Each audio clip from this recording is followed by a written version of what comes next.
How do you know if you're enlightened, if you're awake? Is there some kind of spiritual measuring stick, you know? Can you, like, there's some videos or books that they give you a checklist. This is a big trap, by the way. The mind loves something like that because it'll go down that checklist and it'll say, oh man, I don't have that though. Damn it, I'm not enlightened. You know, you should be calm.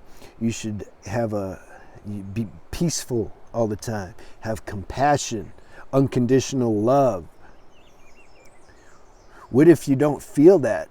What if you don't feel this unconditional love for a particular person? What if there's some karmic history there and you don't even know about it, previous lives, and somehow when you see them, you just kind of you're not vibing with them, you know?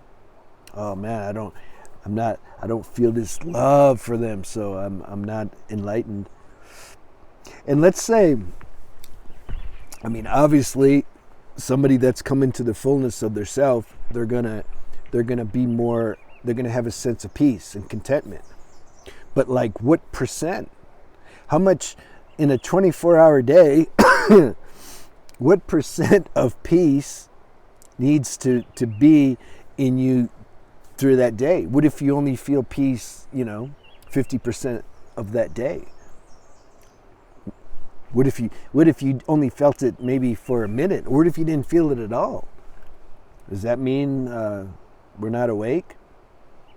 And who's going to be there to judge? What is the mind going to say? Yeah, you've got it now. You're awake now. There's nobody there. There's nobody, like, who cares when it gets right down to it?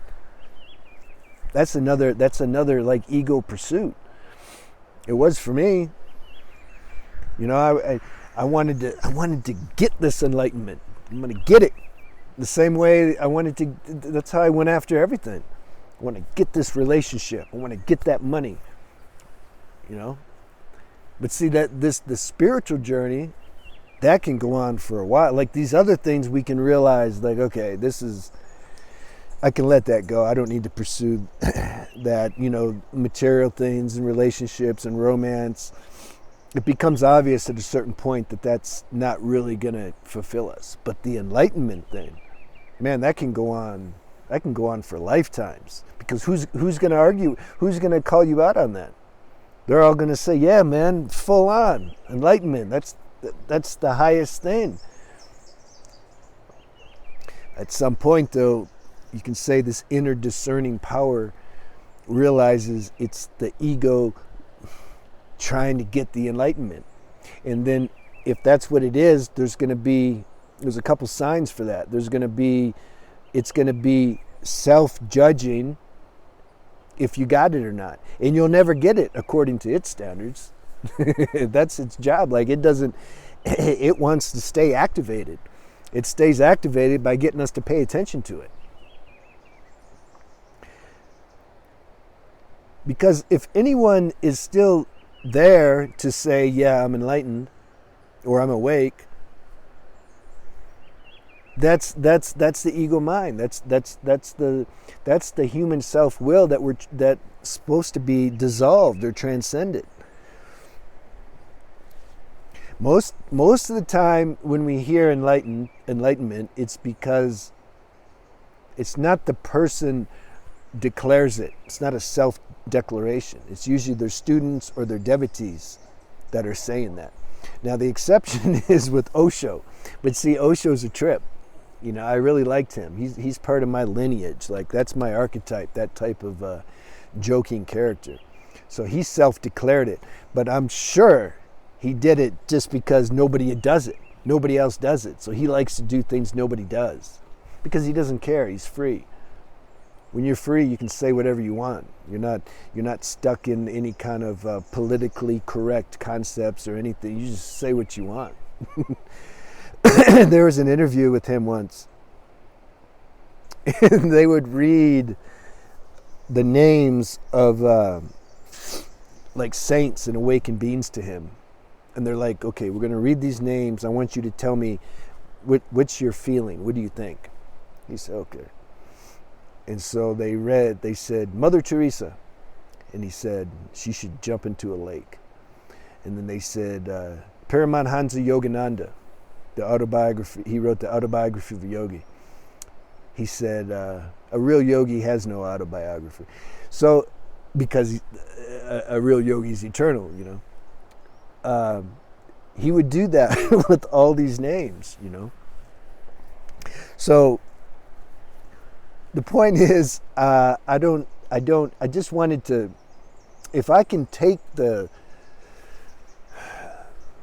egoic energy out of this this whole concept and idea of awakening and enlightenment, if we can relax about that, then this realization of awakening is more palpable, because the mind's not being busy chasing after it or wondering about it. Now, you see, all this is paradoxical, though. So should you just not even pursue it anymore? You're not even trying to wake up? I'm not saying that either. It goes back to what I was saying in another video. It's a balance. Paying attention to the consciousness that doesn't have any concept or idea about awakening, while at the same time the human self is continuously seeking, you can say, a deeper fusion with the consciousness. Both are balanced. And then it's like whatever. There's no end. There's no 100% awakening. As long as we have a form, there's more potential and capacity for this form to be more merged with the source. That's just what it is. I mean, if there was 100% fusion, there would be no form, no body, no nothing, no experience, no nothing. So, let me know what's your definition of enlightenment, and what percent. What percent? Are you 100% enlightenment? I mean, I'm just having fun here because that's what I do. All right.